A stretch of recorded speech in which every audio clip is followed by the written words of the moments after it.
Okay, let's do it. Let's get the show on the road. Welcome, you filthy Anwas, to my cast down here in Red Mountain. Wrong game. Sorry. Switch games. Right. The right game is Brood War. That's what we want. Final Sky in the chat. Thanks for streaming. Hey, no problem, man. Thanks for being here. Thanks for checking out the stream.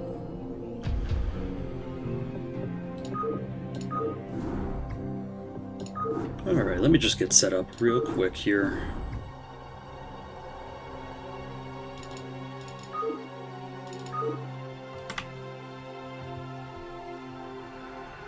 Great. Alright, so let's go ahead and show you guys what's up today. So, here's today's matchups. I'm going to cast two groups back to back. First, I'm going to cast Group 57, a very high skill cap group. We're talking top of the line players here. And I also wanted to blend that cast with a bit of the opposite of that. So I went down and I like to pick on my good buddy Shimmer, so I asked around and got some thoughts and ideas, and people kind of voted on this group. So I chose Group 14 as kind of one of the lower groups. And we'll see kind of the dichotomy between the two, and I'll kind of go through some of the differences as I see them, and kind of how we can sort of arrive to a better place. I mean, the CPL's all about learning. This is a learning league, right? So we're not going to take anything too seriously. We're just going to have a nice time. I'm going to be very objective and fair about everything that I see, but I'm going to try to strategically digest things that are happening as they happen. So that you get a good idea of what's going on.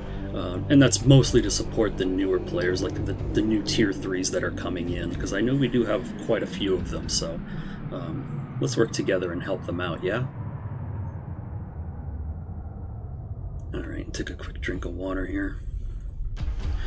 By the way, sound check with my mic. I did adjust a couple of settings, but if anyone's in the chat right now, can you go ahead and give me a thumbs up if it's good, or tell me if it needs adjusting?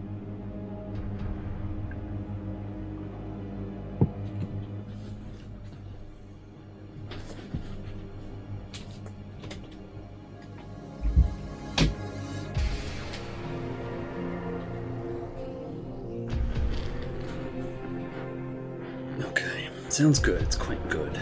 Dada would be proud of you. I am trying. I'm trying to be the good little CPL boy that I am and follow all the rules. Because I know. Because I know if I don't, it's just going to make more work for staff. And as someone who kind of gets to peek behind the curtains every once in a while, they've got quite a lot on their plate, so let's not try to make more work for staff, okay? Except 𝐓𝐇𝐄𝐑, he's just lazy. Not working on the web app. Not letting me work on the web app. Alrighty, let's go ahead and jump in. I'm going to fire up the first round. Not even going to tell you who it is. I'm just going to wait until we jump in. I'd like to tease you all that way. Well, let's go ahead and jump right into Week 2, Group 57, our first matchup in this preseason group.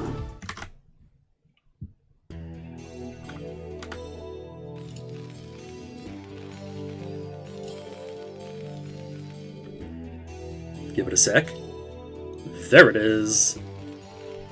Okay, so preseason week 2 was played on the map Neo Dark Origin, so that's going to be the games that we see today. This is going to be the map that today's stream is going to be zeroed in on. It's always going to be Neo Dark Origin, this 2-player map. Either you like it or you don't. I think it's fair. I think it's a pretty good map. But for our first game here in Group 57, we're going to have spawning here in the top left as the yellow Terran. It's going to be the FirstLaw, aka, I think, Silent Storm, correct? And then their opponent spawning in the bottom right as the gray Terran. It's Lovesnow. If you don't know who Lovesnow is, you must not watch a lot of casts or streams. So, as I mentioned previously, These are kind of higher level games here, so we are seeing quite a confident play here from the FirstLaw. Going for this forward 8 barracks, right on the low ground. And this is, with the timing of this, as this gets up, Lovesnow may just scout it, and okay, he's going to put his barracks down. See how much faster FirstLaw is, and the real danger is the proximity, right? How close it is. This is going to finish very quickly. Marines will get started. This will not get finished. So if he can get his SCV up here and onto this SCV, that'd be fantastic. If we could take this out and delay this, the more we delay the barracks, the better. Another SCV coming down, that's important.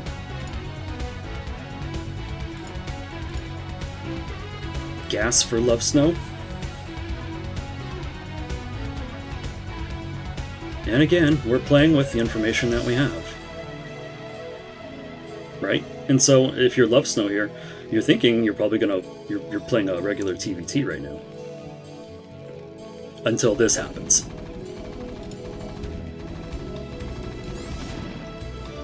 Alright, so we get the scouting SCV, already a little bit of value. Pulls the boys! Does get that bunker started. I'm gonna go ahead and shift tab because, yeah, this is a lot easier to digest now. Here we go.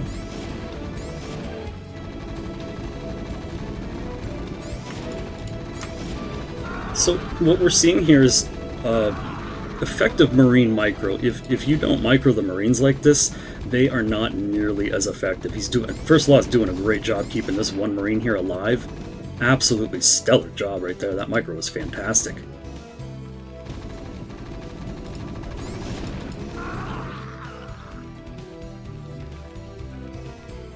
Okay, and now it looks like Lovesnow is taking control of the situation. We'll take stock of the situation. Was that worth it? Well, we'll take a look at the worker counts. They're even.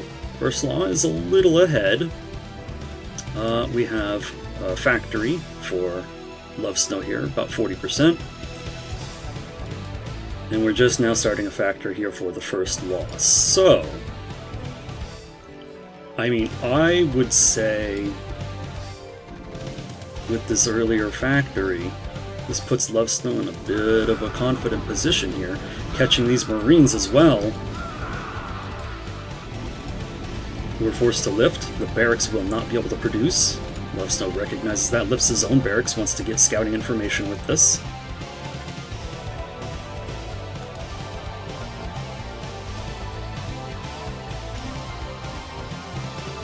So we'll see what happens here. Oh, this is interesting. Okay. So he's got 2 on gas, and he's going to go for a 2-fact follow-up. Alright, so we're doubling down on the aggression. Here's our first vulture from Lovesnow. Another one is queued up. And we are not harvesting gas at all. So, he's banked up money, he's going to drop down a command center. The vulture is going to try to see, scout, harass, whatever it can do. Okay, what's going to happen here is this barracks is going to start burning. And when that happens, it puts a timer on FirstLaw, where he'll have to either catch and repair this or replace it with another barracks before he wants to add any more factories. So we're going armory, so this looks like a tank Goliath follow-up. Now, I recently just switched to Terran, so I'm still learning quite a bit, but that's the way I recognize that anyway. So, bunker's coming up, that's nice. These 3 Marines are going to be very useful in this bunker. The natural's almost up. Armory's almost up. We got a shop, but we only have 1 factory, right? FirstLaw's got 2. Here we have a little bit of a vulture battle. Let's take a look at the supplies. They're very close in supply, but we need to be careful and not get caught here and lose this vulture. Good moving shots with FirstLaw here. Let's see if we can get that vulture before it goes home.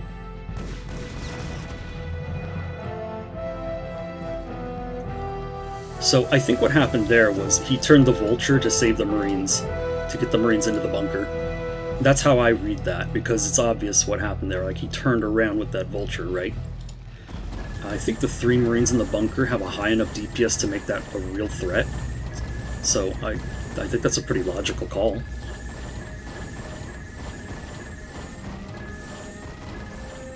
Okay, double shot, and here are the Goliaths, so yeah, tank Goliath. And our Nat CC, as FirstLaw, is just now going down. Lovesnow's mining. And this barracks is burning, but as I said before, if he can catch it and repair it, that won't be a problem, and it does look like he manages to get away with it. So not losing this barracks at a pretty critical moment. It was rather low. So good catch here. Vultures scouring the map over here on the left side. No mines yet. That's rather important. Oh, it's because they laid them. Never mind, I'm an idiot. Okay, so initial vultures, Goliaths, tank, more tanks coming out.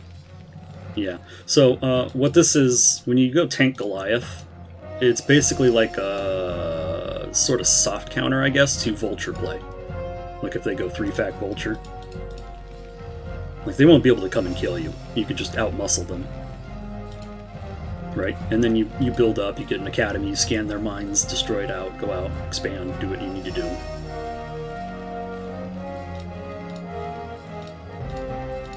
Siege mode on the way for FirstLaw. 2 more Goliaths in production.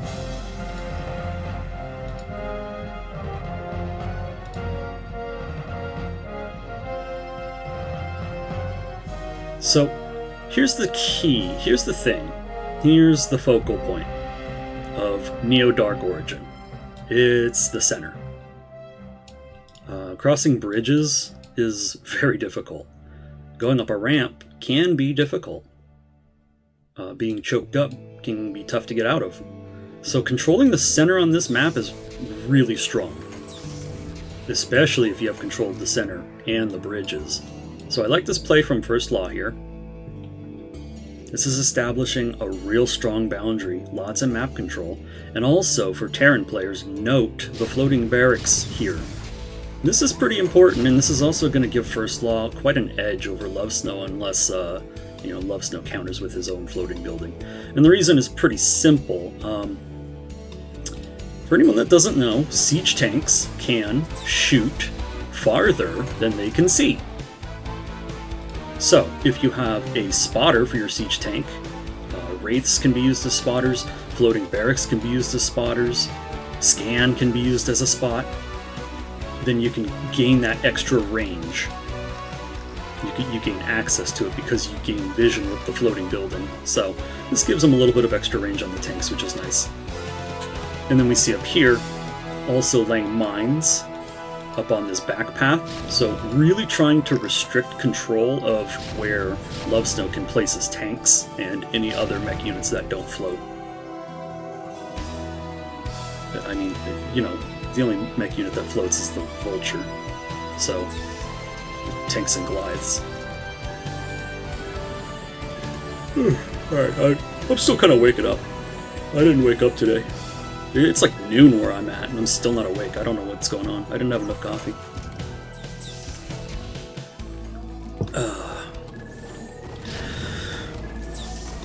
Popping in from the chat, Final Sky says, can also use the flying buildings to block focus fire. In certain tank units, you want to hide from an opponent.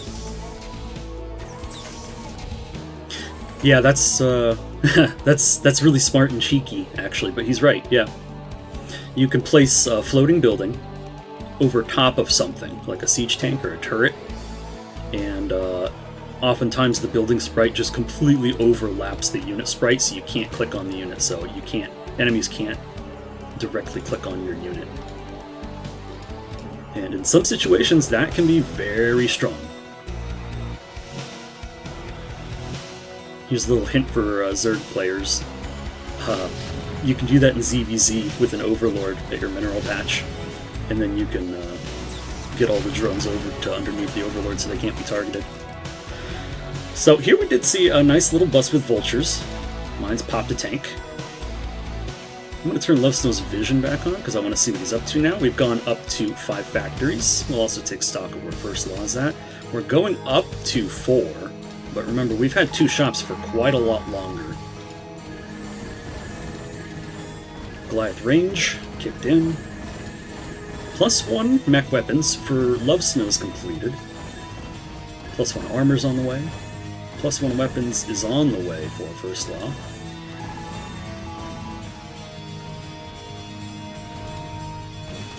And Lovesnow's going to go ahead and try to break in through the very side, the right side of this map here. Going to make some progress, but will eventually be inhibited by the combination of mines and tanks here. We'll need more to bust. Burning barracks. Who's scanning? FirstLaw scanning. Okay, we have a 3rd CC scene. And, yeah, he saw the starport timing too, that's good. So he knows where his upgrade timing will be as well. Or perhaps that could be a tell for like a switch of some kind. I'm not really adept enough to make that call based on just seeing this, but I'm assuming this is for a science facility. Okay, this 3rd base has been up and mining for quite some time. So we see some distinct advantages for both players. FirstLaw has been mining 3rd for a little bit longer and has control of the bridge in the center of the map, as well as the right side of the map, and control of the possible 4th base that Lovesnow would want to take. So I think the game is really going to start pivoting around this 3 o'clock position here. Because if FirstLaw can hold this and deny Lovesnow from taking it, and Lovesnow can't break over these bridges, there will be nowhere for him to expand to a 4th. So, and I think we see that in recognition here, because we see Lovesnow right now making an attempt to make a bust here. Gonna lay down some mines here. Great placement and great connection.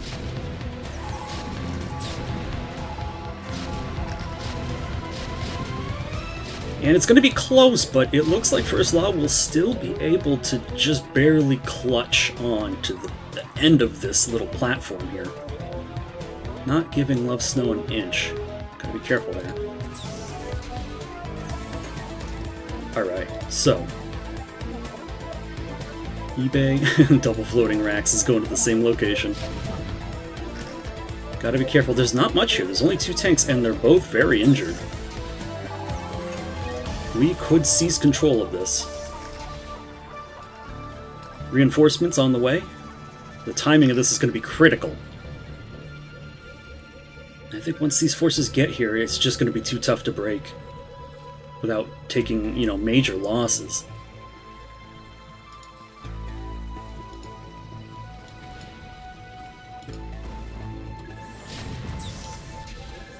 Gotta be careful. And there we see with +1. With +2, that would have been a dead tank.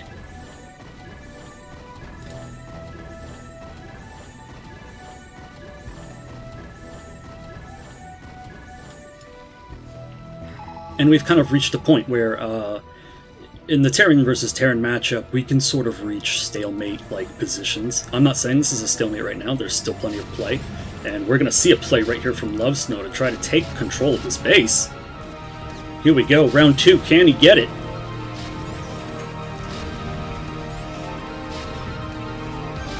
Okay, opting to keep some of the tanks on the front in tank mode. It's a mine drag there by accident.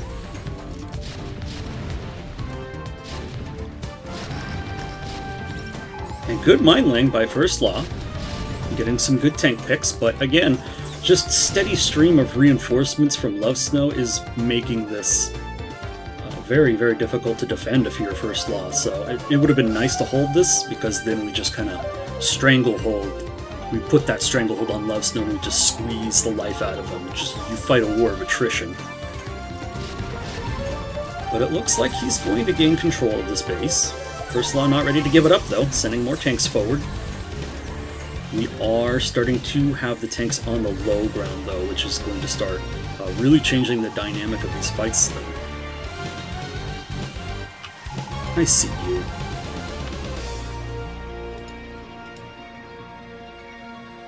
Alright, and on the corresponding 9 o'clock side of the map, FirstLaw is going to take his own 4th base. We are on 6 fact. We have a Wraith switch being prepared.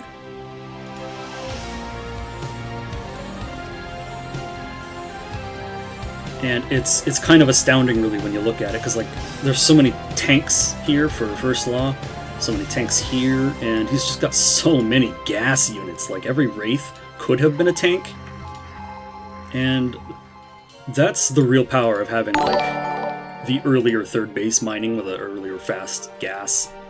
Like you have 3 gases mining instead of 2 for a while. It adds up rather quickly, and here, very smart move. Smartly identifies the dropship play here, sends the Wraiths in, cloaks them for a stealth mission, and wow, snipes all of the dropships. And then can he get them out? And he even gets them out. Now that was a heroic mission.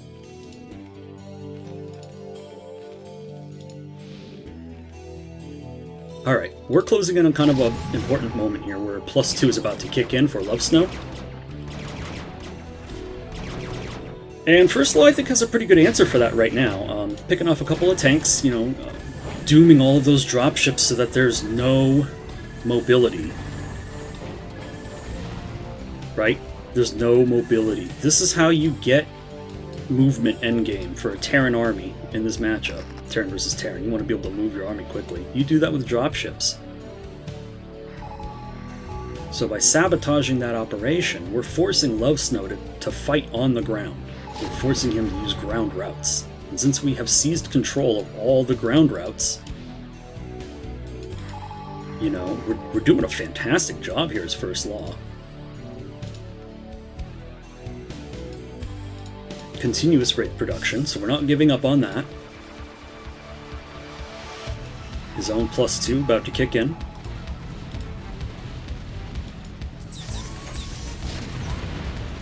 Here we have what appears to be a large-scale fight here at the 3 o'clock. Again, I keep telling you guys this position, it's the pivotal position of this entire game.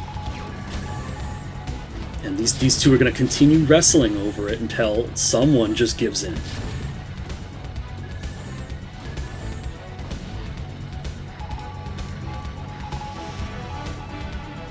Doing a good job reinforcing with missile turrets and repairs.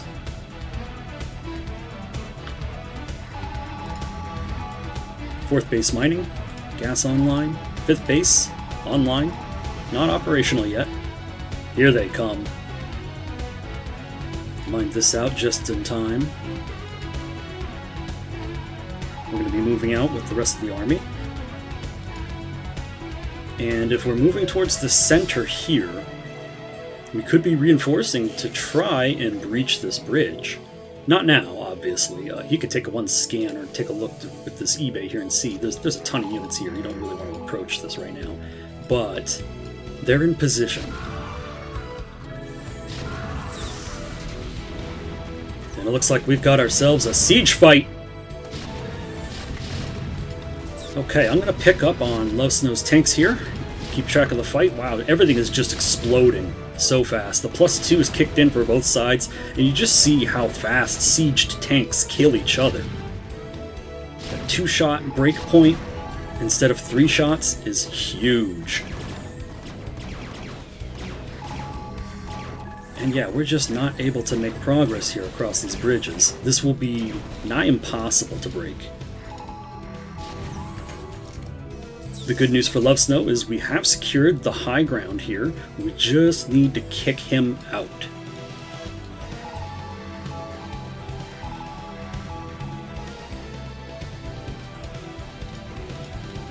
Still continuing mass production of tanks. We are adding another starport. And battlecruiser production is now being mixed in for the FirstLaw.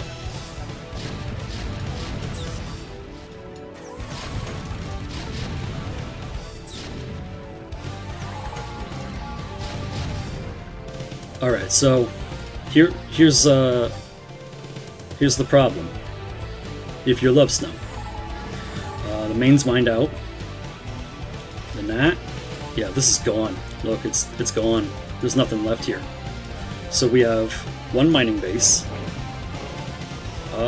We cannot sustain a large-scale war on one mining base.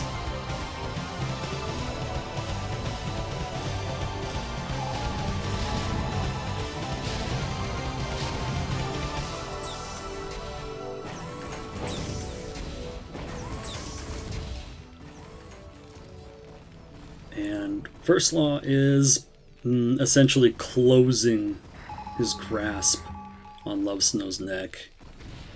Taking this bottom left base here. Full control of the center and the bridges. Not yielding the 3 o'clock position at all. Battle cruisers. Operational.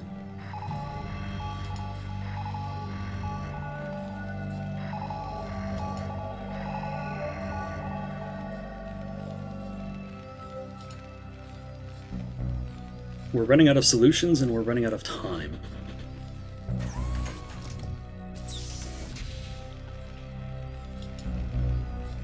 And if you're in this position, I mean, I'm thinking I'm in Lovesnow's shoes right now. Man, this is a tough one. This is a very tough uphill battle to win. Do I think it's winnable? Not really. But I would like to appreciate him making a play. And it looks like we're making a very interesting play here. We've found a route to attack finally, mining this out. So we finally managed to make some headway with units on the map as Lovesnow. This actually could be an interesting moment in the game that could buy us a little bit more time. If we could secure this position, perhaps, and then take the base here and mine it. 2-2 upgrades for Lovesnow, 2-0 upgrades for FirstLaw.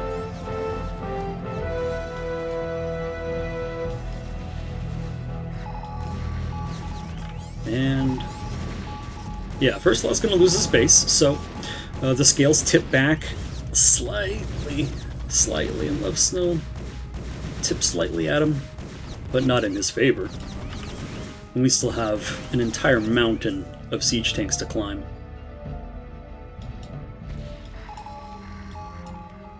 Battle cruisers being deployed.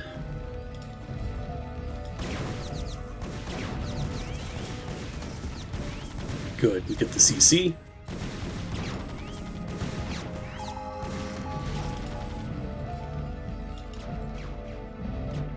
And yeah, we are in starvation mode. Now we do have a bit of a bank for both players, so we'll run on that bank and play it out. That gives us a little bit of room to play. Okay, and Lovesnow gonna go ahead and broach forward and seize control of this position here.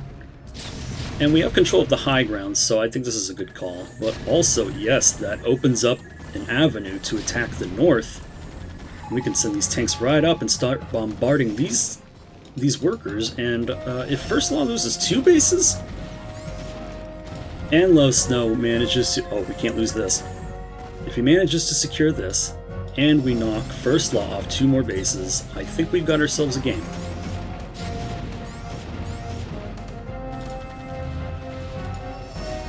Here they are. I was looking for them. I'm like, where are they? Where's the fleet? Alright, so... Oh my god, there's 8! I didn't see how many battle cruisers there were before. Alright, I think this game is pretty much FirstLaw's. We're not going to have an answer. Oh, 10, sorry.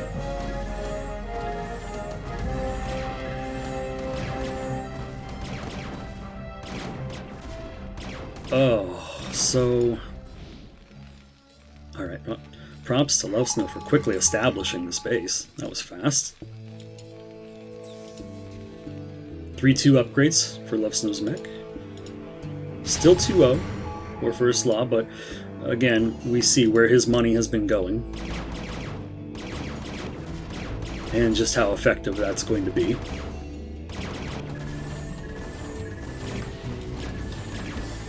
Control group.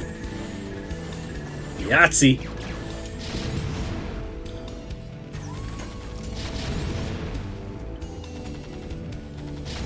Okay, we had an attempted siege on this base here. FirstLaw just brought siege tanks, I think. I didn't quite catch the first part of it. But it looks like Lovesnow handled that pretty well. But still, control group of BCs. Yeah, the +3 missile weapon Goliaths versus these 011. Yeah, we're starting to upgrade the air now. So FirstLaw's got to be a little bit careful. And we've lost a considerable amount of ground here just to transition to these battle cruisers. So we're going to need to make sure that we maintain this and also continue gaining value from it. You know, Lovesnow being maybe a little bit too overzealous here walking out. Very well established siege line here, and yeah, just can't quite grasp enough control of the map. I mean, the entire fleet's going to destroy the only mining base left. Lovesnow recognizes the situation and taps out. GG.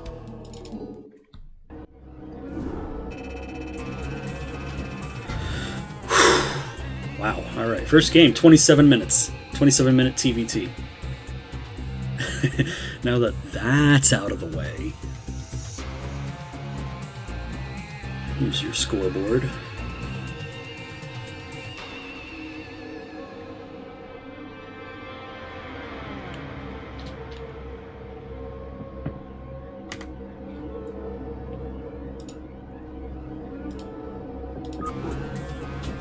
Cool.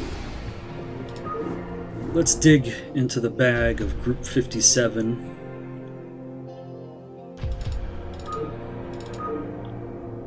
And pull out another game.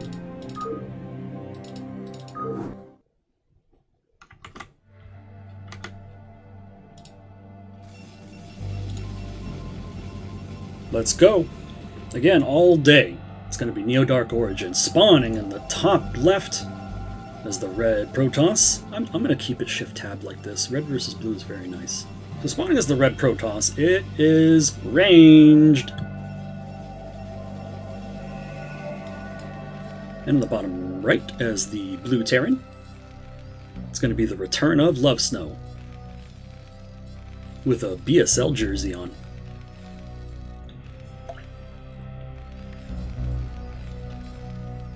Alright, so matchup, Terran versus Protoss. Going to be probably, hopefully, more exciting than the Terran versus Terran we saw. Cool. Position of this pylon here will grant enough power to power a gateway on the low ground here. So, ostensibly a Zealot first play from ranged here. Zealot first is pretty aggressive. You want to go over and cause as much disruption. As far as I know, though, you really don't want to lose the Zealots, though, if you can help it. Or if you do, at least get a couple of SCV kills.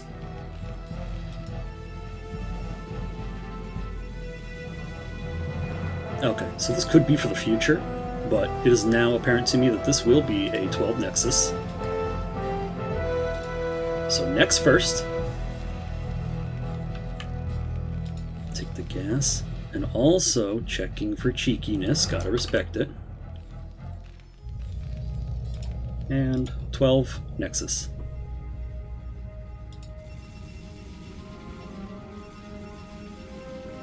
We'll take a close look at how ranged follows up with this, so that anybody curious about the 12 Nex build order can see just how he's doing it here. Scout going out for Lovesnow. Oh, okay, we're going to put the gateway up on top here. Alright. I still like the placement. It's very efficient. You know, there's a little bit of space here that'll actually fit a pylon. We can fit a line of gates here, and you've got a ton more space to work with. I like that. Alright, now we're getting the gas afterwards.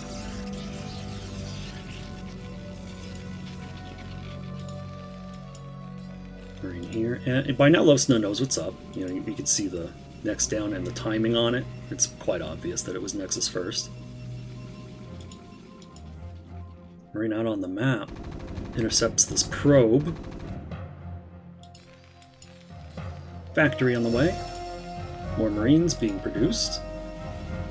Usually we go up to 2 or 3, but if he decides to make more, it's possible that it's because he wants to try and bust this.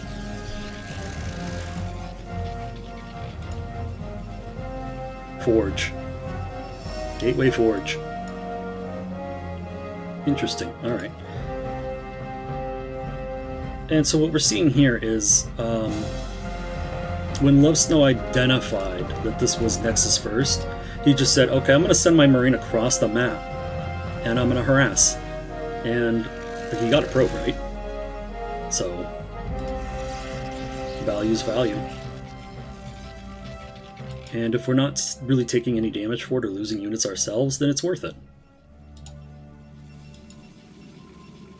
So, Zealot and a Photon Cannon. Alright, this will not be breakable.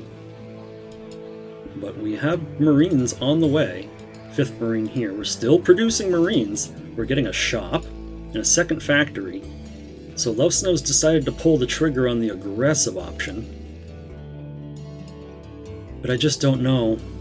Oh, with the cannon here, I really don't know how this is supposed to work.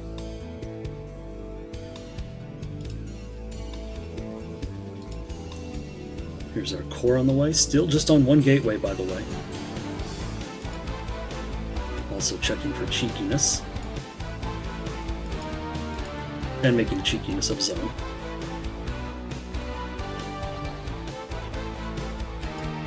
We'll keep our eyes on that. Siege mode on the way. Siege tank in production. Vulture, still more Marines. We'll see if he makes more or decides to cut. This is a lot. Okay, a behind bunker. Range sees it. And yeah, now the bunker's basically done. You don't really want to aggress that.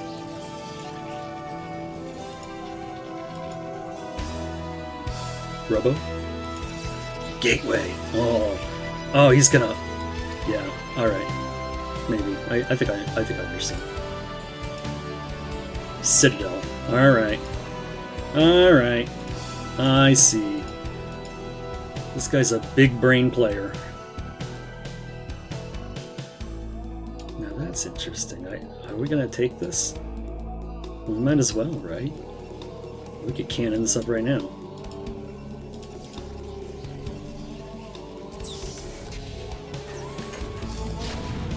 But now here's the thing. Lovesnow's putting a timer on these cannons. And with only 3 blasts, it's a rather quick timer.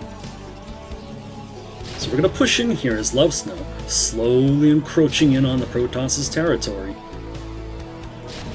Ranged going to pull the bottom probes here so that they don't get shelled. Because the siege tanks can kill them in 1 blast, so we don't want to lose workers, so that was a very smart move, only pulling the workers that are in range. But again, we see the siege tanks, they're just going to keep creeping forward.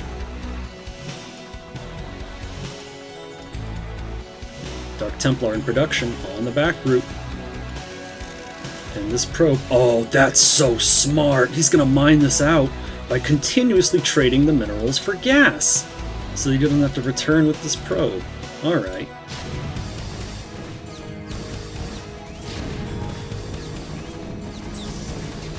But he's running out of time, right? If we're going to make something happen in Terran's base with Dark Templars. I mean, we've lost our Nexus. So we've lost the 12-Nex advantage entirely. There's mines that negate Dark Templars out already. And eBay's done, and Academy's done.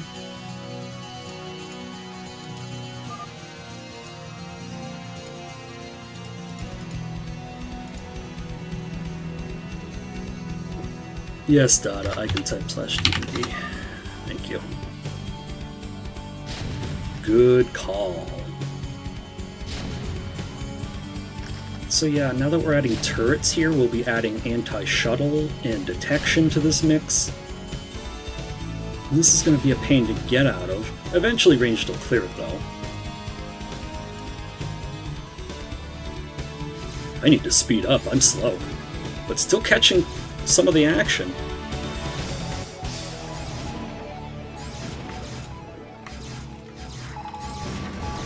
Ten kills, 11-3.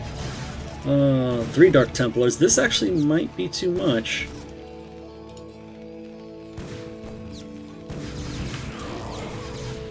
Oh, they kill turrets so quickly. This comp set only has 27 energy, so we're stuck for a little bit. And we're just going to be ripping through SCVs.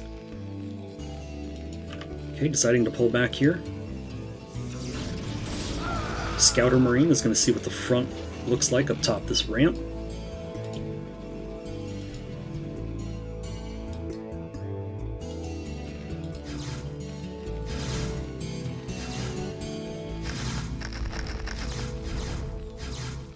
We're going to try to mine up. This is a bit of a nuisance. He's got to watch his DTs. Oh, it's really close. Oh no. Alright, yeah, so... losing 2? Nope, the scan wore off.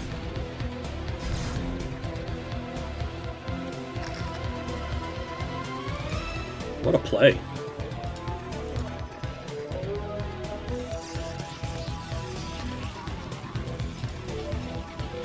Get this out of here.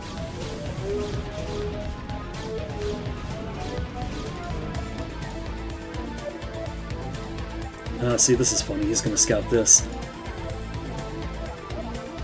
Come up here and Nexus.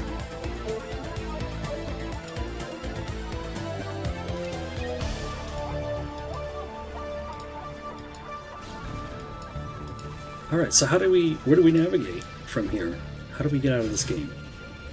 Still dealing with Dark Templars down the ramp.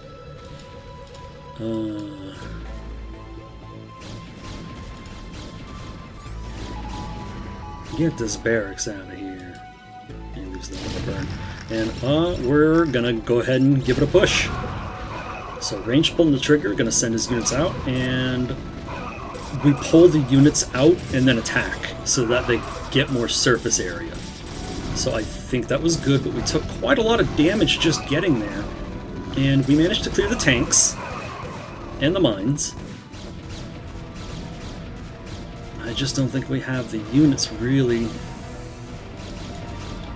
Okay, no, Lovesnow's going to abandon this. We don't have any more tanks up here, so this is basically forfeit. So range can retake this. We'd have this Nexus here, and there's no way that's right. There's no way that's right. Alright, but these Vultures doing a good job catching a lot of these probes here, and, you know, it's crazy because we're looking at an 11-minute game with 21 workers on both sides, and wow, great mine drag there. Gonna catch that tank. I think we're out of tanks. Yeah, this is the only tank left.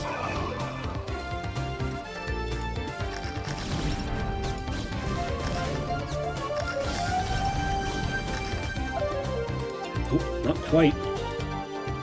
Gotta be stuck here. This game is pretty crazy, yeah. My god. Where do we go from here? The observatory. This hurts a lot.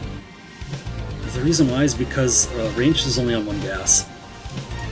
Like, observers wouldn't be a big deal at all if we had like 2 or more gases going like normal, but we've been on 1 gas this entire game, so this is cutting into a lot. And it's difficult because it's very clear that he's determined that it's necessary anyway. And just given the number of, you know, vultures Lovesnow's been producing, I think it's a pretty worthwhile investment. So we finally got our natural reestablished here. Up and mining for Lovesnow. We're going to be mining up the right path, 3 o'clock position, down to the 4 o'clock. I like that, that's good. Range did manage to establish this top right base. Going to wall it off completely so that vultures cannot run in and just kill the probes. A couple of scans go off for Lovesnow. We'll take a look at what he's peeking at. Natural, nothing. Main base, 3 gates and some tech.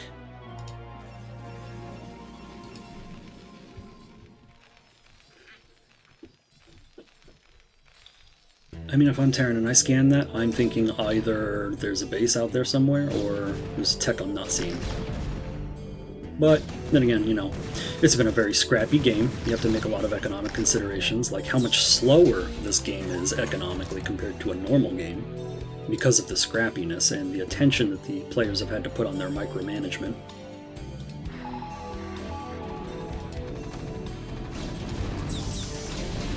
Great catch on this tank here, but alright, we're going to trade a goon for it. Overwhelming number of vultures here. A shuttle comes in, it is loaded with zealots, but we're going to unload on top of the vultures, which really just buys the goons a little bit of time.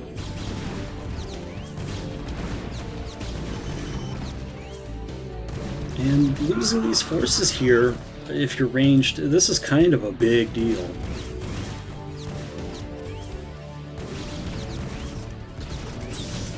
We're in a low econ game, so units are more valuable. And look at this, just Lovesnow doing a good job of, you know, pushing aggressively up here. We do have some goons here ready for a flank, though.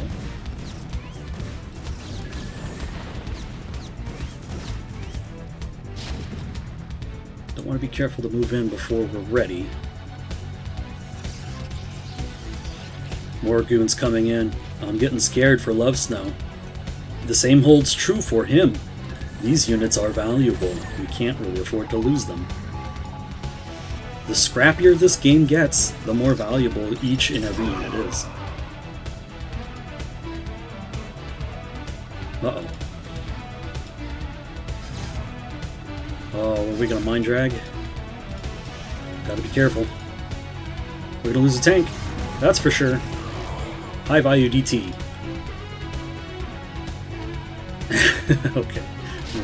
Working on with the vultures here. Alright, so we destroy one of the pylons that acts as the wall. We try to go up, but it's too heavily reinforced, so he backs up. I like that, because if he hadn't backed up, he'd have no vultures here. But now we have two. So kids, don't get greedy.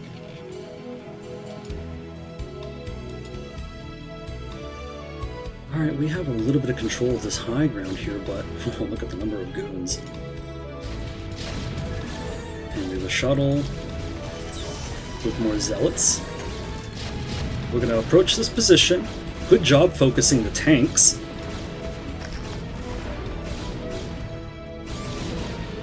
And ranged manages to clean this up and keep this base up and running and mining. These two stealth gateways are still producing units, so ranged managing to keep value from these two structures, even though they're proxied way out on the map. They're still useful for production.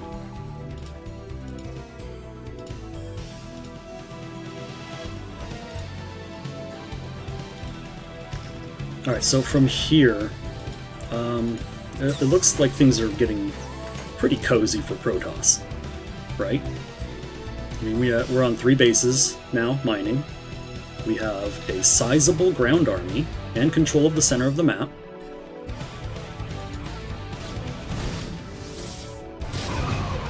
And he recognizes that the unit count on the other side of the bridges is not high enough, and he doesn't have to respect it. So Range's going to take advantage of the situation and get across the bridge with his army. And now that the Protoss army is across the bridge, there are no more terrain threats other than just really this ramp right here. But as we can see, there's not enough units here to defend.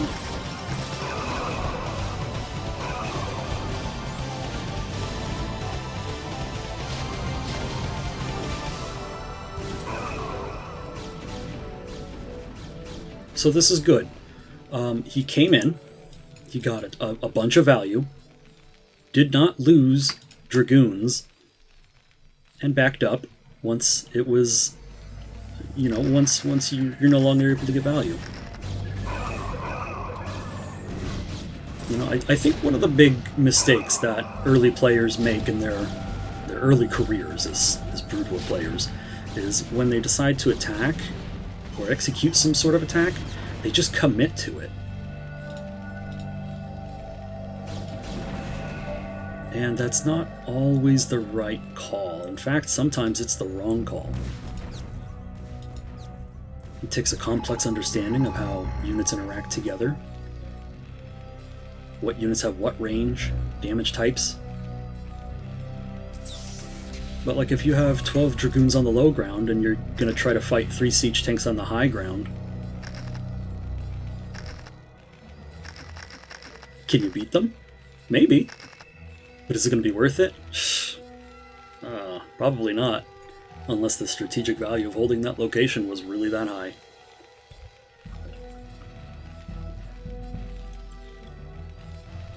But we don't dive in aggressively all the time, right? We don't want to do that. Keeping units alive is in and of itself its own value in this game. The ability to keep your chess pieces on the board.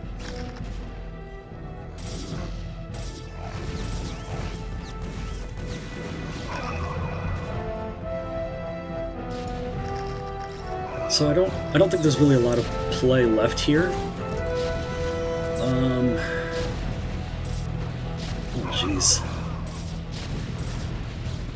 This is rather inefficient, but I agree with it. The reason is because range is getting all the tanks. Yeah, actually he could just break it. He can just break it. 2-2 upgrades on Protoss. I mean, I thought if we had the SCVs pulled a little sooner and choked up here, we might be able to hold it. But we lost all of our tanks, and with no tanks to defend, surely this is game? I mean, vultures just do not fight upgraded Dragoons. They just don't. Yeah, GG gets called. Lovesnow runs out of options and just has to tap out. Good game.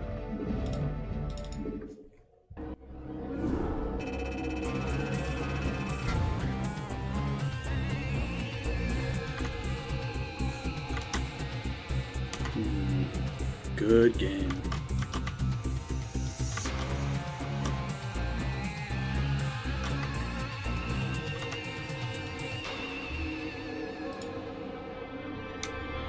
Again, we're looking at Group 57 here. If you've joined us recently, we are 2 games deep, so we have not gone too far in. And there's a lot more content coming. What time is it? Eastern Daylight Time. It is 12:53 p.m. We plan on running this cast until 4 p.m.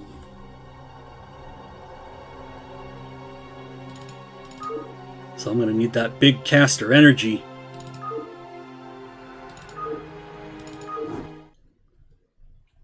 Let's go game 3. Give me a second.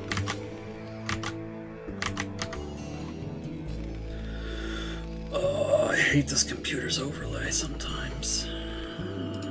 Here we go. That's better. Okay, game number 3. Spawning the top left on Dark Origin. Once again, as the blue Terran, it's our friend Lovesnow in his non-clan jersey. His opponent, in the bottom right, as the red Protoss. It is my favorite German Protoss player. Worst.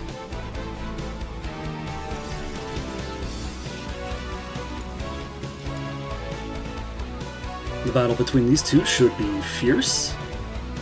I watch a little bit of both of them.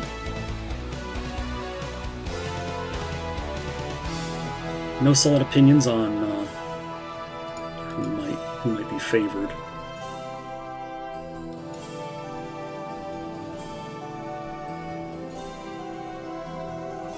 Okay, so this is what I was talking about last game, what I thought might have happened. We have a closer pylon to the front, and then a more forward-ish gateway. And then a gas steal. So, we take away Terran's gas so that they can't get a quick factory, right? They can't get a quick factory, they can't get quick vultures. Vultures are the unit that counters the zealot. So this is a strong aggressive play from Worst. We're going to try to get some damage with these zealots. We're going to try to slow Terran down as much as possible. And there are a couple ways to follow up to this. We'll count the number of zealots that Worst decides to make, and then we'll check the tech route as the follow-up.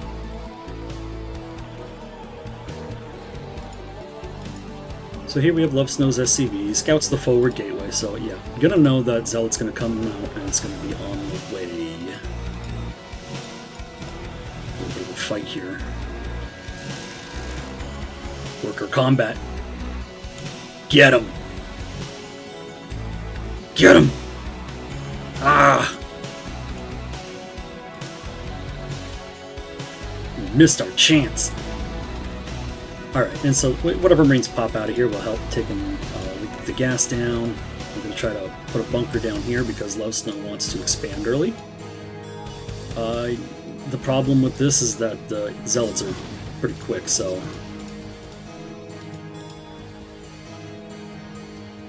I think if you're Terran and you're trying to expand early and you want to go low ground bunker, I think you have to cancel it if you see a Zealot, don't you? Like, I don't think it's possible. Maybe someone can correct me if I'm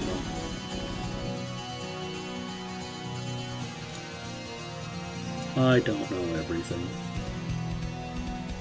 Yeah, second Zealot. So what really matters is if a third Zealot's coming and one is on the way. And that matters because that delays the core a little bit, right? But it's a lot more aggressive. And it seems to be the right call here because Worst is getting a lot of value out of these Zealots. Not losing either one of them. Again, like I said before, that's the key. If you're going to go Zealot pressure against Terran, really don't lose the Zealots. Or if you do, make sure it gets a lot of value before it dies. And this is good, like we're getting some SEVs, we're disrupting mining time. Terran's now finally taking the gas. We managed to stop this from being constructed. Third Zealot's going to come in. It's probably not going to get much done. It looks like it's going to depend on the micro of the Marines here. We could probably get this Marine. Nice, we get that one. We can delay the command center.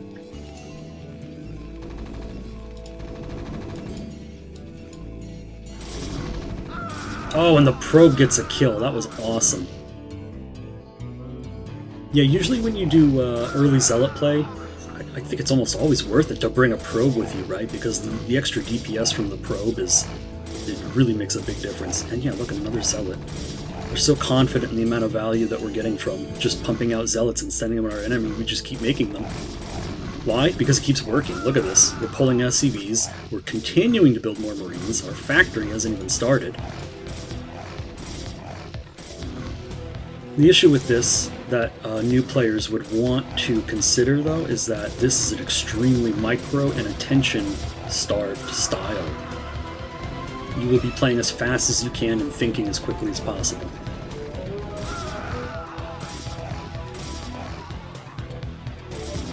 More Zealots. They keep working, keep making them. We could take a third. We do whatever we want. We're in full control here. Terran's not expanding. We're forced to cancel on the CC. There's no defenses down here. But yeah, with the cancellation of the CC and the extra money, we're kind of forced into a two-factory situation here. We gotta get this under control. The Zealot count's getting really high. Yeah, at this point, like, Worst is just comfortable enough just moving in and causing as much damage with the Zealots as possible. I mean, if you can get value with units, try to. So, sending them in, see what value you can get. If you can't get any, you can always walk out. You can just wide walk your way out.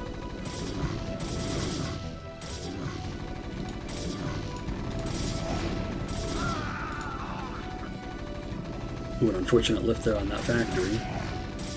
Oh, I see. Yeah, wanted to make the shot. Misplaced. But now we have a Dragoon here, and with the Dragoon and 3 Zealots, this becomes a nightmare. Another Dragoon. Yeah, this is an absolute nightmare. I'm not really sure how this is defensible. You're forced to pull all the SCVs. I think that's necessary if you want to stay in this game. Yeah, that's what you're going to have to do. And look, we fought it off. I mean, Worst is still in absolute control. Getting a third base, second gas, the robotics, hidden probe. Still getting damage in Terran's main base. If you're Worst here, you're feeling like $1 million. Micro attack, micro attack.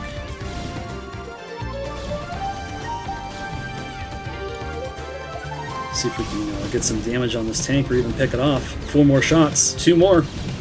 Nice. That's big time value right there. Terran's first siege tank, taking that out is huge. Oh, he was going to try to hold position micro and snipe it because he already got a shot off on it. But Dragoons are done. That's what he was trying to do. So, good use of Bisu micro there. Disarming mines without observers. If you're a newer Protoss player, just don't. Just don't. Just respect the mines. Don't try to magic your way through them with your godlike micro. You have to factor in the lag, the turn rate, the unit behavior, and its possibilities, the way hold position works. It's tough, it's not worth it. Just focus on your macro.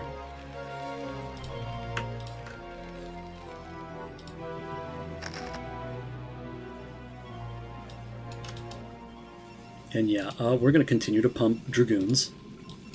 We're going to make more gateways now that our income is increasing steadily from 3 Nexus.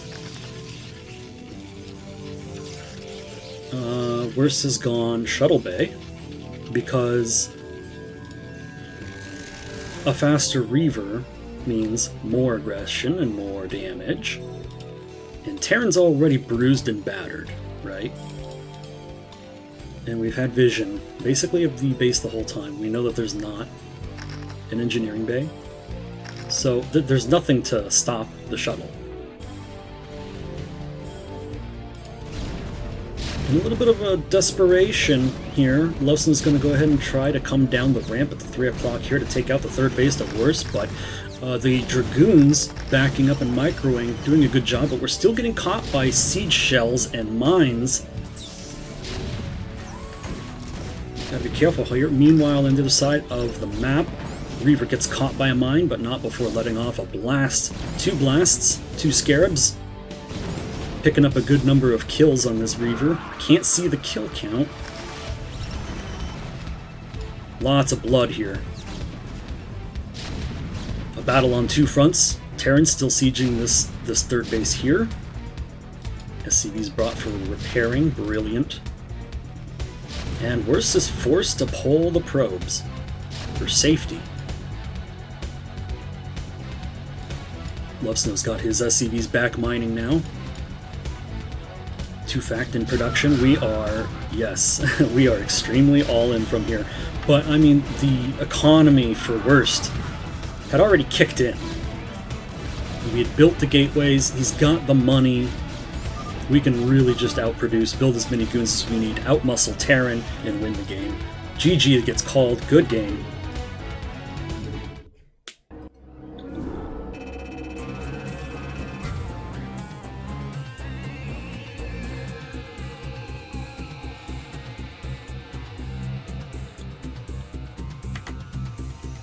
What a nightmare if you're Terran.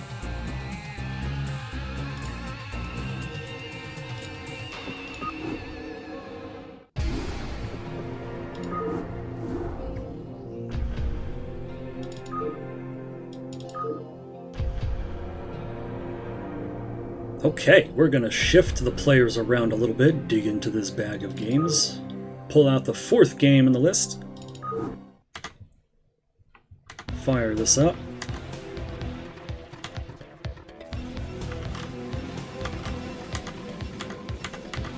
and go live with the picture, please.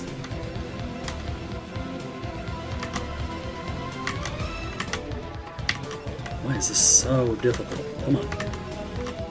Come on, Streamlabs. Come to me. You know, I did your hotkey break. I had to reinstall it, and I think it reset all of my binds, so I don't know what they are anymore, so I'm forced to click around right now. And my computer's being really difficult. So, being a little bit of a tech noob here. But that's okay, because I've got the content.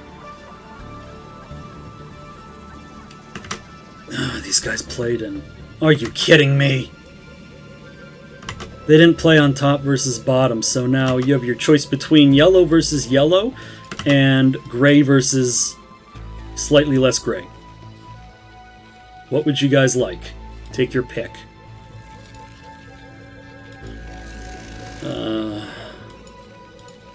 Yeah, I guess the grays, right?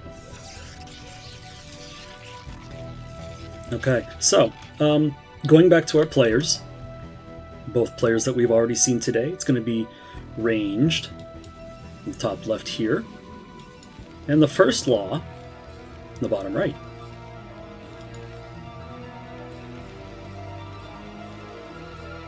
Very nice. Okay.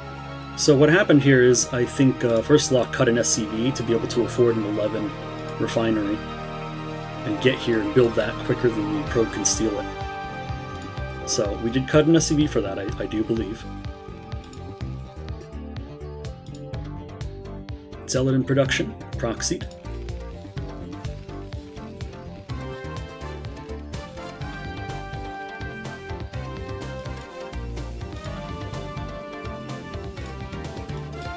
Terran Scout going to go out, and we're going to come into the main base here, and we're not going to see a gateway.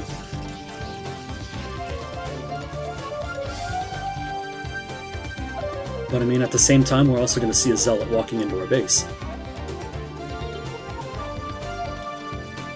Take note of just one SCV on gas here. We've already collected the 100 gas that we need for the factory. So FirstLaw would like to expand here. And the Zealot comes in and gets 2 hits right off the bat. Super good. Even the probe could sneak behind and assassinate that Marine. But nope, Zealot just walks up and does it himself. And yeah, now we're forcing FirstLaw to micro. We're forcing to deal with the threat of the Zealot. And behind, we're going Cybernetics Core with gas already mining.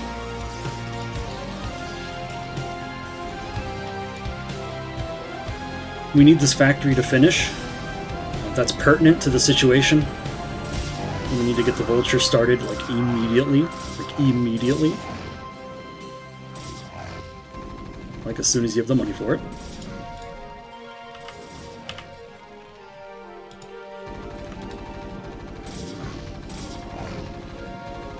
And yeah, so we see Range demonstrating the power of keeping these Zealots alive. Not losing them. Being very careful not to lose them. And then we can split them up and, you know, give Terran another headache later on with these units again. We'll extract more value from these units later on. Because we keep them alive. That's great, right? I guess there was an eBay block here. That's good. That's always good. We'll be delaying Protos's natural nexus here. Range is on the way. Dragoon being produced, one already on the front lines. We brought the 2 Zealots forward, but now that Vultures are mixed in, they're going to be a lot less effective. This one sneaks in from behind. We're not losing the Goon, so that's good. The Goon can fight the Vulture. And the Zealot can cause more damage, more harassment, more lost mining time. That's economic damage, that's good. Lots of lost mining time. And we're also forcing Terran to stay home as well. And we can continue in here with Dragoons and just micro around. Continue producing them. With Range finishing, and a Nexus up, we could just keep picking little bits of value off of Terran, just chipping away. 1 Marine, 2 Marine, Vulture, 3 Marine, maybe even just win the game now that the Dragoons are starting to pile up. Yeah. We see the GG get thrown because the Marine was the last military unit left alive, and we can't contest 3 Dragoons now at this point. There's nothing left. Good game.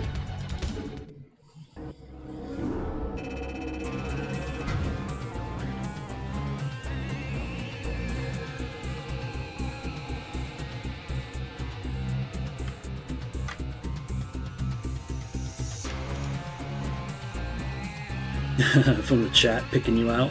How do you say that? YR Tolman? These games really summarize the NDO experiences Terran. Look, man, it's a lifestyle.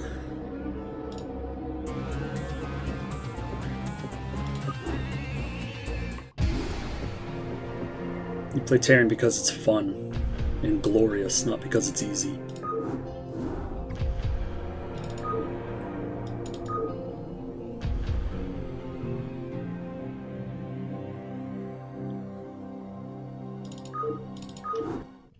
Alright, let's jump into the next game then. Got it this time. Look at that, Dada, you proud? Alright, let's take a look at our colors here. Yeah, I'll use red versus blue, everybody likes that. Alright, spawning in the top left corner would be the red Terran player, the FirstLaw, coming back. But this time, another Protoss opponent. A different one. As the blue Protoss spawning in the bottom right, it's going to be the return of Worst. With a very fast probe out on the map. Man, you guys really bullied FirstLaw super hard this group, huh? Like, you guys are super mean.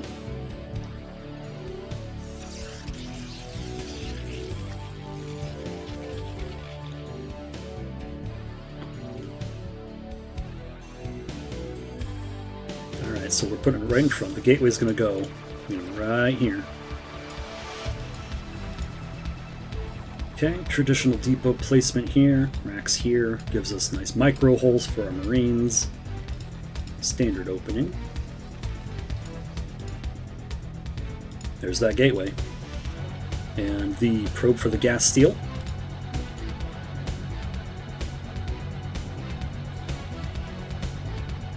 Minerals. Oh, they race for it, but FirstLaw gets it.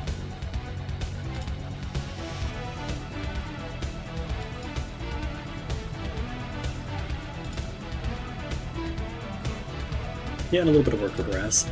If you can expend the micro as a Protoss player while still doing everything properly back at home, like getting your probes and not getting supply blocked, yeah, go ahead and harass like this. It's super annoying.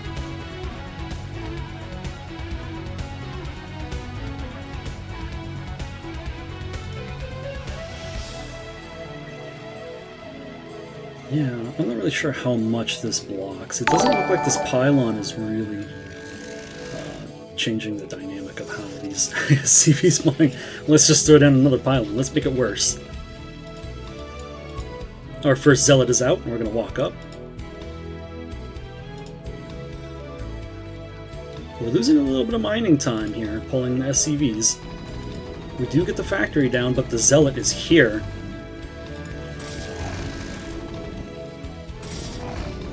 Ooh, 3 HP, that was very close. Alright, so we'll keep track of the Zealot's health because we want to see how Worst decides to behave with the Zealot as its health drops. So we're getting value, we're starting to get into the hull of the Zealot, but we're still able to get value by getting hits on the Marine. But now that we really can't, we can fight SCVs and try to get picks here. It's a bit risky, we might lose it, like that. But you have to play risk versus reward, right? How much risk do you want to take? You have to take some initiative, right? And Zealots are going to continue to stream in. I'm trying to get a good picture here. Yeah, alright. Take a look at the Marines here.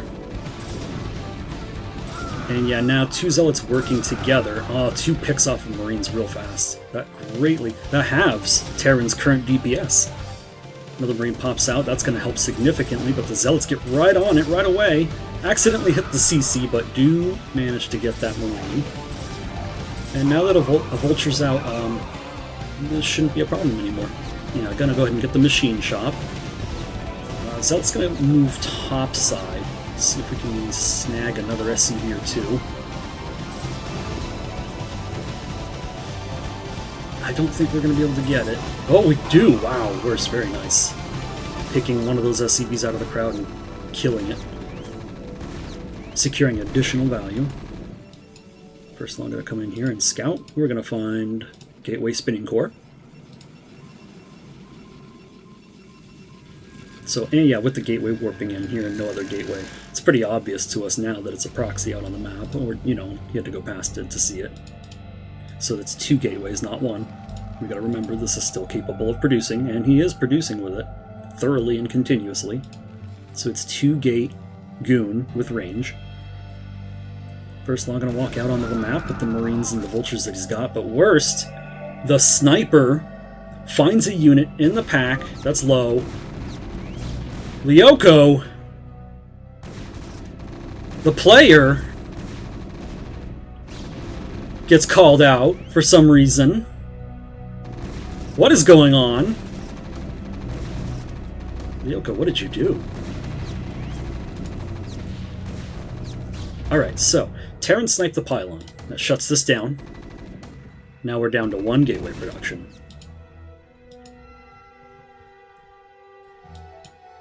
We're going to take a natural command center behind this. Why is he expanding now? Why is FirstLaw expanding now? Okay, my students, why? Why now? What? Because we are attacking. We're moving out. We're being aggressive. We are in a position where we have military presence and might. We can go out. If you go out and pressure or attack, take a base behind it.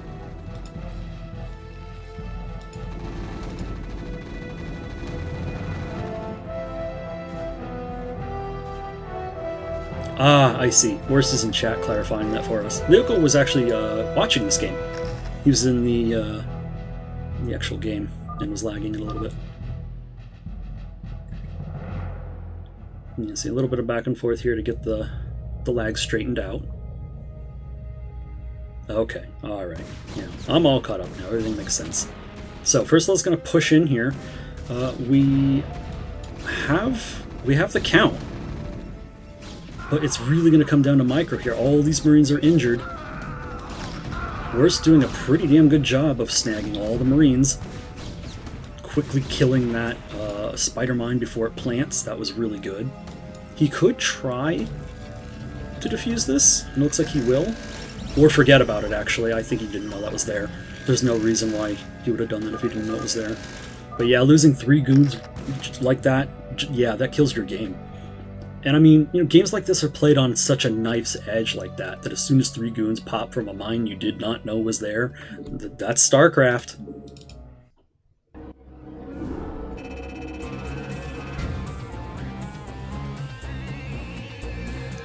Scores here? Good God, FirstLaw. 336 APM. Are you holding keys down a lot or what? Do you actually play like that? Is he Korean? Alrighty. We're getting through these games here, but we still have quite a bit to go. In fact, we have another group to go.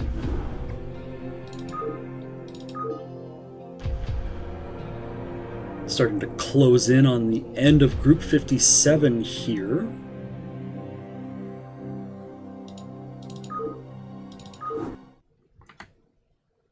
And I have for you, ladies and gentlemen,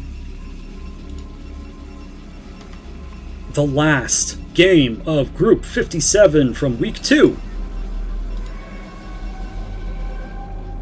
Spawning in the top left corner is the red Protoss here. It's going to be ranged returning.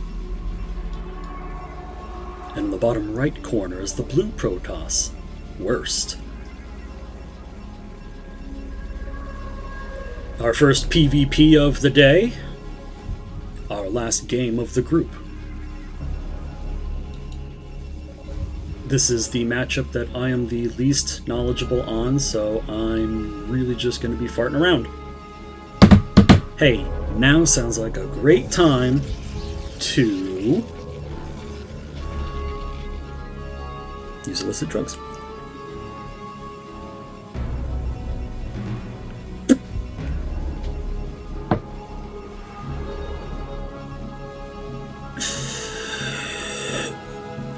Oh, yeah. Can you guys believe I've been sober this whole time?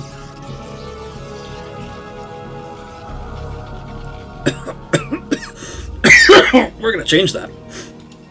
Alright, so, Pylon Gateway for ranged. Pylon Gateway for worst. So, respectful openings. We are playing in our bases, we're playing cozy macro games. Yes, yes. So we are thus far mirrored. We'll see if they go into cores together. Checking, checking. Good.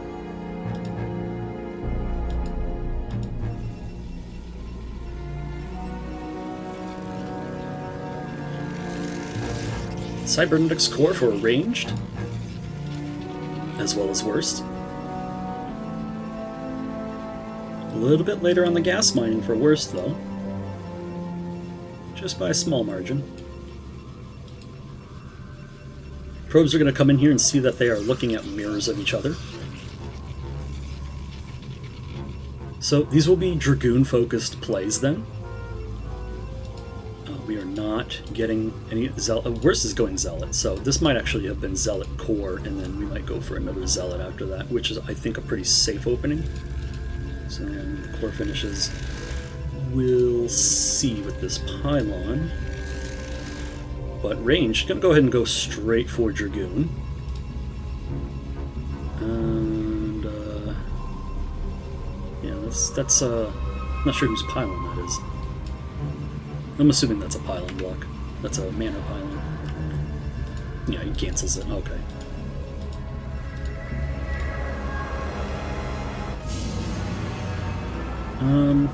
For those that are curious about mana Pyloning, don't ask me. I don't know when, I don't know why, I don't know... I know how to do it, I just don't know if it's really good, what the value of it is. Don't ask me, ask a Protoss player. I know Zerg, I know a little bit of Terran.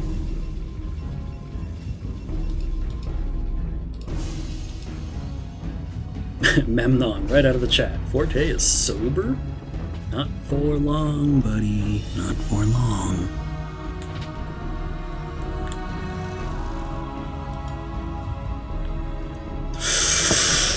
Oh yeah, alright, this goon's gonna catch this probe here. Nope, not gonna catch this probe. That's nice.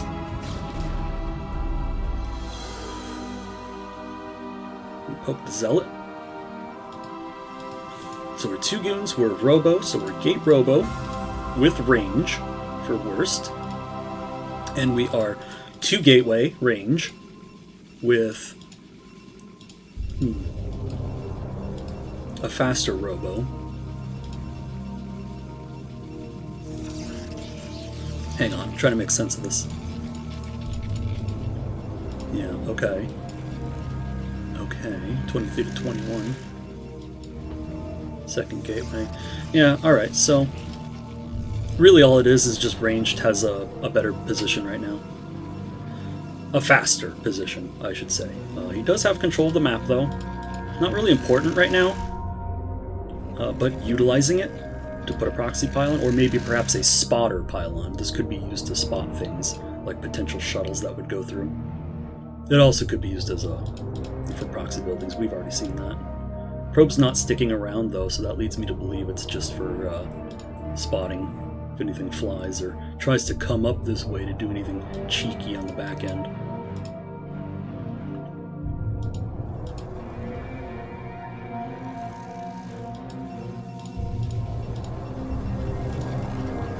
Alright, so we are looking at a 2 Gateway Observatory with a support bay follow-up from ranged. I think this is super safe. You get 2 gateways that pump ranged Dragoons, and you have observers, so you can counter anything with detection, and you have good ranged firepower.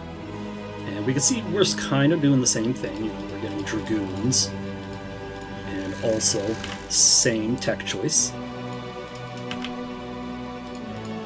And this is kind of how we see games like this play out with Protoss if they go core openings, as they go for Dragoon-centered plays. And a lot of the time, that is supported with Reaver.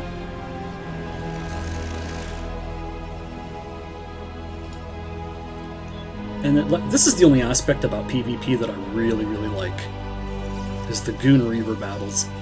Because it's kind of like, it reminds me of Terran versus Protoss in the sense that there's two aspects of the game that, who was it? Wolfix was doing a really good job of explaining this. There's two aspects of the game. There's like doing your macro and your build and doing everything right in your base and getting things set up properly, and getting to 200, getting your timings nailed, whatever. That's half the aspect of playing the game. And then there's executing your fights. That's the other half. And when you have really micro-heavy compositions with breakpoints, like Goons and Reavers, you have a wide breadth of talent that can be displayed. And so we see here these two players, they're going back and forth with their shuttles, picking up their Reavers, trying not to get shot with their Reavers like that. Do take damage from a nice Scarab there from ranged. Gonna back up, try to hold this position, but Worst has the superior unit count. Gonna try to continue aggressing in here. Does manage to pick off the shuttle with the Reaver in it, so losing both of those units, and finally cleaning up this bottom ground. Ranged managing to cancel that Nexus right at the last second.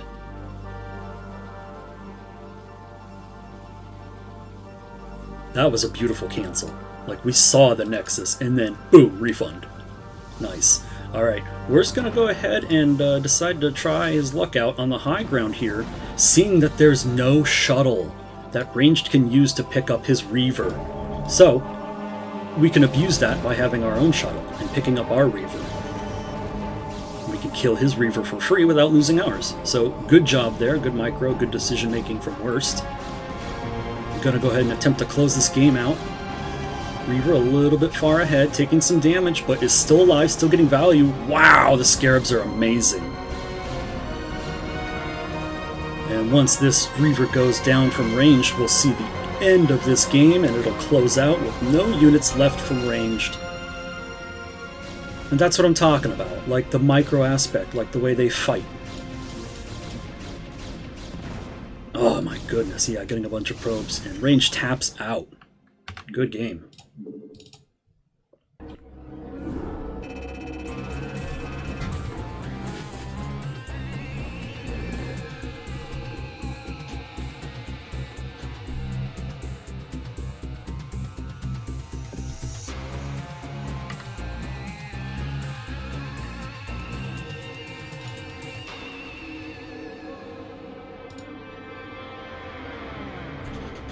So, that does it for Group 57. You will notice on the player list there is one player that we're short on. They probably just, could not make it. And that happens, so I redacted them out. But that was Group 57. We have completed Group 57. We are one half done with this cast.